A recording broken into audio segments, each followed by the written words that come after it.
So there is an original sink here, and this is quite possibly the same sink that the mortician used to wash his hands and stuff after working on Jesse James's body. I guess I should go back down the hall. So I think this was his workroom. And probably each of these rooms is where he would have the body on display.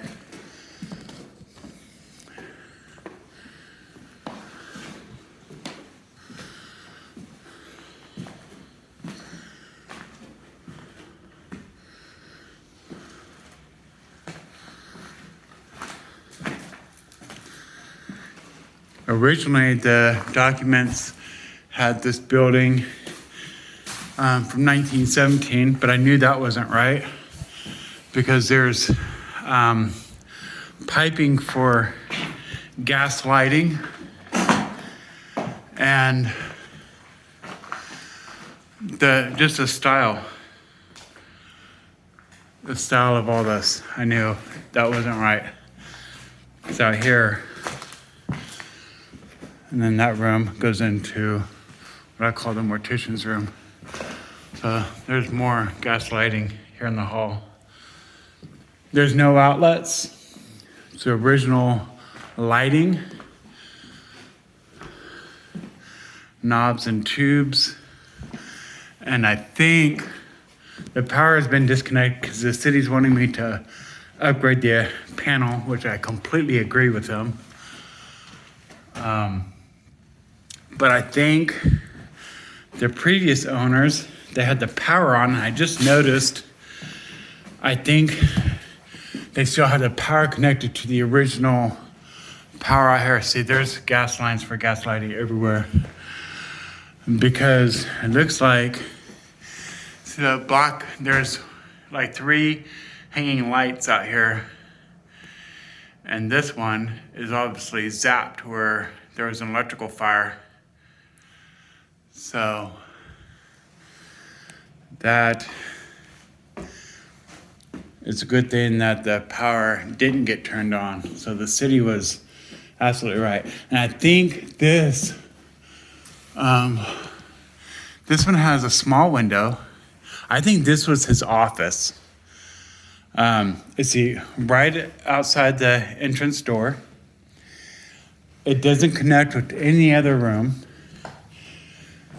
It's the smallest room, has gas light, a port for coal or wood stove. And then it has this. The roof leaks really bad, so I have buckets catching water to try to minimize the damage. So I'm thinking this is probably, seeing there's gas piping here. You know, his office may have been where he also lived in this room, and he maybe had this as his kitchen, a little kitchen. There's only like 2 doors with the original doorknobs. This door plate. So I'm gonna try to restore as much as possible. There's,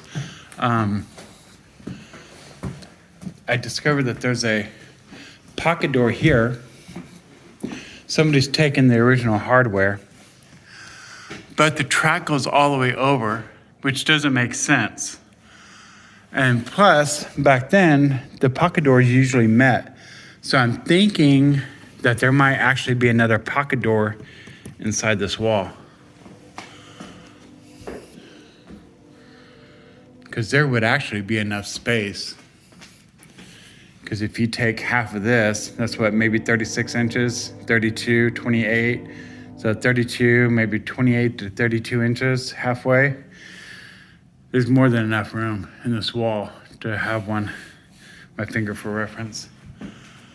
But yeah, somebody had stripped a lot of the original, but I'm gonna restore as many of these doors as possible. And then the hunt is on to antique stores to find the rest that match. Shouldn't be too hard. So come up here, and I don't understand this doorway. It's the only doorway that has this kind of molding, and it's really small, and something is like a wall. That almost moves like a pocket door, doesn't it? That is a track, isn't it? It might be like an accordion pocket door.